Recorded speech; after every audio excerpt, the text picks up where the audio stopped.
silence a moment longer, then released his hand.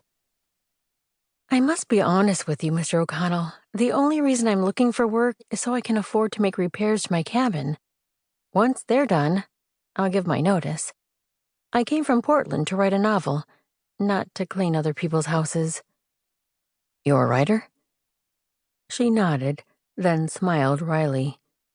Well, I hope to be. I've just started my first book. It's a murder mystery. Understanding dawned, and Nat chuckled. It isn't that preposterous, Mr. O'Connell. Her smile turned to a scowl. I can write, I assure you. I'm sorry. He tried to look serious. I wasn't laughing because I thought you couldn't be a writer. It was, well, when I saw you stab yourself, I thought you might be... He tried to think of a polite word for insane. Loco, crazy, nuts. Nothing came to him that seemed any better, so he let it drop. Anyway, now I understand what you were doing with that knife. She smiled again, presumably seeing the humor in the scene he described. It must have looked kind of weird at that. I was trying to figure out the angle of the entry wound. It all depends on how tall my murderer is and how short the victim. She picked up her weapon. It's a trick knife.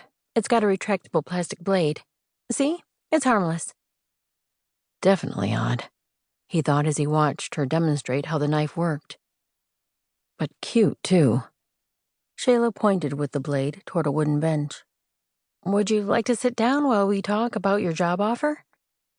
Happy to oblige. He took a step forward, then stopped and glanced over his shoulder at her. I had a thought. Would you be interested in trading services, at least for part of your wages? I'm a good carpenter and plumber, and I guarantee I can get to it quicker than the guys in town. They're always running behind. It would sure help his cash flow if she agreed to this plan. He needed a housekeeper, but ready cash didn't keep regular company with a rancher. In fact, he continued as he settled onto the bench, I built those cabinets in the kitchen, and I was going to patch the roof, but then Miss Loretta moved away. The place has been empty ever since. I didn't know it was up for sale. It wasn't for sale. I'm Loretta Erickson's niece. That explained a lot.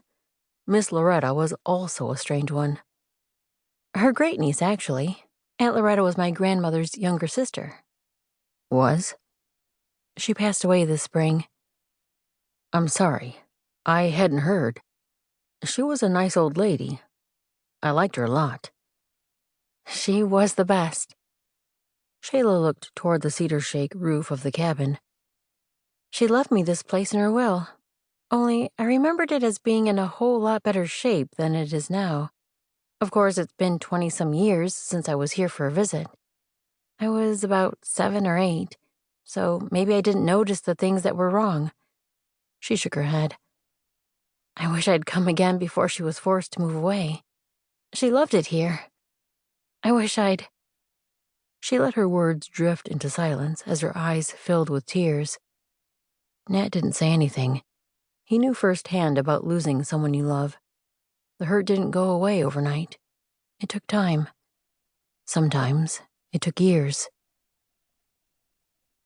Shayla turned her back toward Nat O'Connell, not wanting a stranger to see her tears. She didn't want him feeling sorry for her or thinking she was weak. But it was hard not to cry when she thought about Aunt Loretta being gone for good.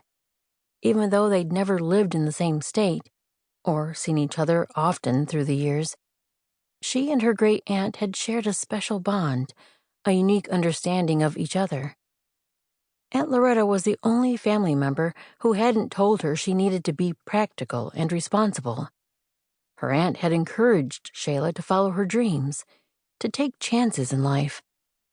Until this spring, she hadn't tried to follow that advice. It had seemed too impossible, something out of her reach.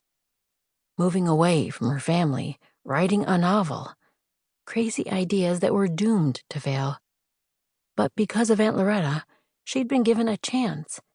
She wasn't going to waste it. If only to honor her aunt's memory, she wasn't going to waste it.